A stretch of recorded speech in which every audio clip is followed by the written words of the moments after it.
What's up guys, welcome back to another video. Today I'm going to be taking you through how I made these two designs inside of Photoshop. Just like my last video, this is a process video and not a tutorial, so please remember that and stop asking me to slow down in the comments. I've got lots of slower tutorials on the channel already and there will be plenty more in the future guys, so don't worry about that. If you find the video useful, please remember to subscribe to the channel and check out some of my other videos. Let's get started.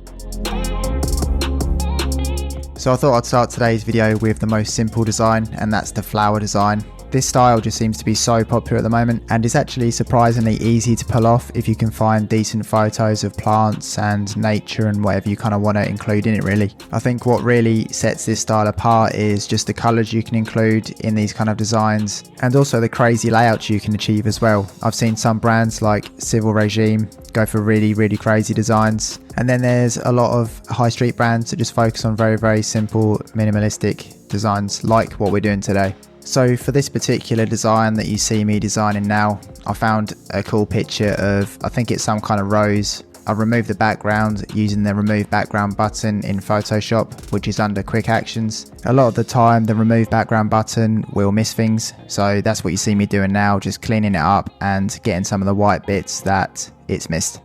After the rose is cut out nicely, we're going to make a copy of it and name it so we're not confused by anything, and then we're going to head up into Camera Raw filter.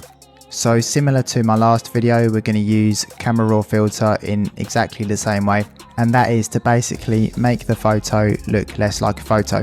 I've been trying to think of a name to make this easier to explain, and what I've come up with is the term over editing. So we're going to call it over editing from now on in my tutorials, and that should hopefully simplify it for everybody.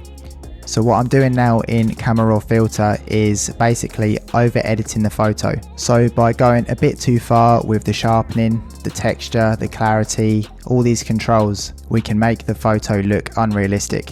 And in my personal opinion, if you do this effect well, you can hide the fact that you're using a photo in the first place, and you might be able to trick people into thinking that this is something else other than a photo, maybe even an illustration, depending on the photo. So this is like a mindset that I talked about in my last video, I think it was, where my goal is to always make people surprised that I use photos. And to the graphic designers out there, this may seem like a very stupid concept. Of course I'm using a photo, but it does work, I promise. Like, I have clients come to me a lot of the time asking me to illustrate things, and I have to explain that I do photo manipulation. All my stuff is based on photos, and they're surprised by that.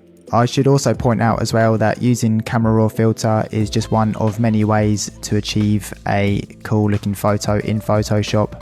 I've got a lot of tutorials out there now explaining other techniques to use, so check some of those out. The font we're using for this design is called College Block, and this is the second edition. I believe the first edition is free. I'm not entirely sure what the differences are. I haven't examined them both. But the second edition is available on Envato Elements, and the first edition you can get pretty much anywhere if you type in College Block. I do actually really like this font, it's just a shame that it's used so often now. Next up, we're going to bring in some butterflies from Envato Elements. These are actually 3D objects, so I was able to get these at the right angle I wanted.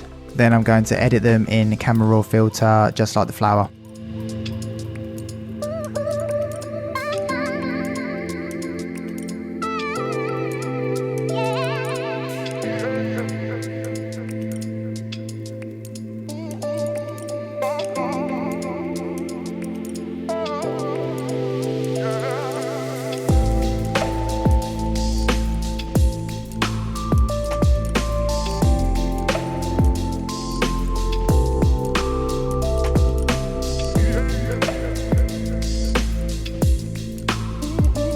Finally, I'm just going to add a poem down the bottom, and this design is finished.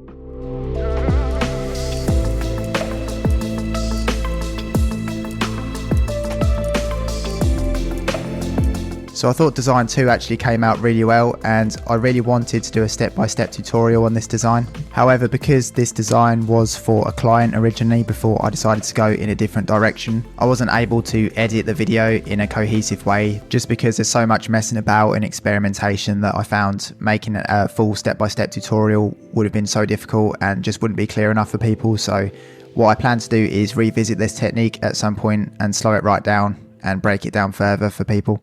So what you can see me doing is I found a picture of a crow and I've cut it out in exactly the same way as the flower design. I've used the remove background button from Photoshop's AI, and I'm then removing any of the extra bits it's missed using a brush. The next step is to go up to adjustments and then add a threshold to the crow. And what I'm looking for here is I'm just trying to capture as much detail as I can in this first threshold. I'm ignoring the white and I'm focusing on the black.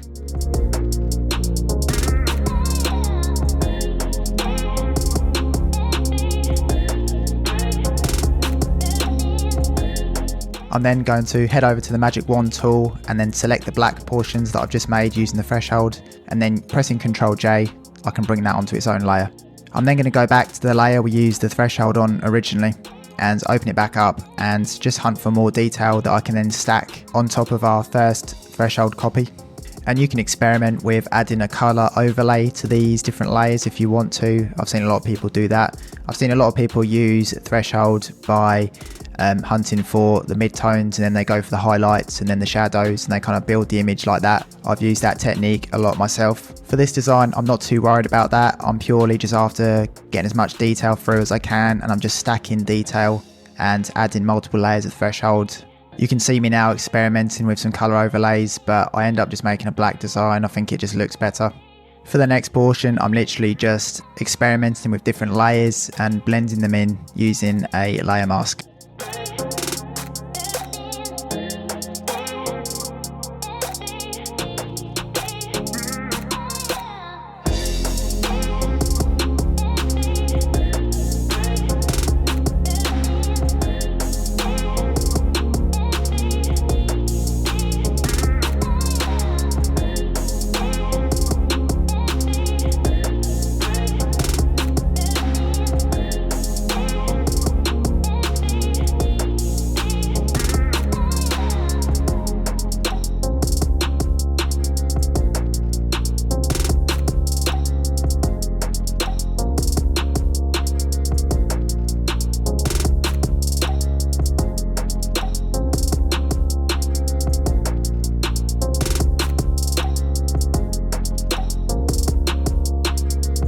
Now we're going to bring in the skull that the raven's going to be sitting on. This is also a 3D object from Envato Elements. And just like on the bird, we're going to use the threshold tool and build up layers in exactly the same way.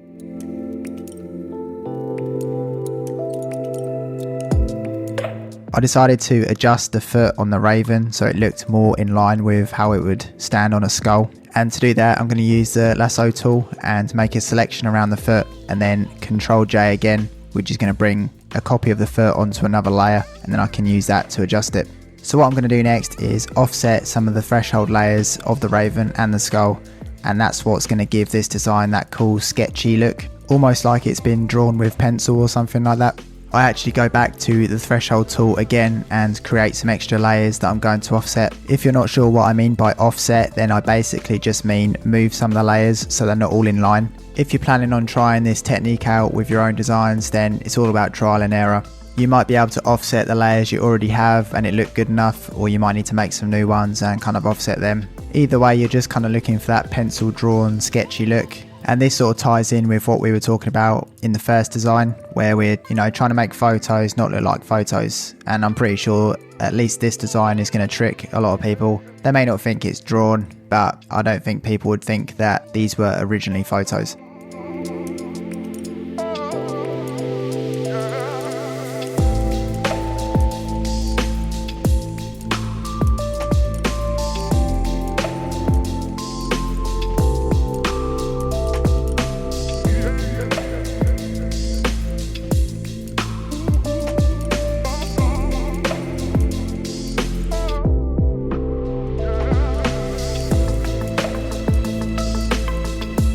So the last part of this design is to add the text, and the font I'm using is called Blackburn. By the way, if you notice my Photoshop just suddenly got darker, it's because it actually updated and I decided to change the theme slightly, so that's why that happened.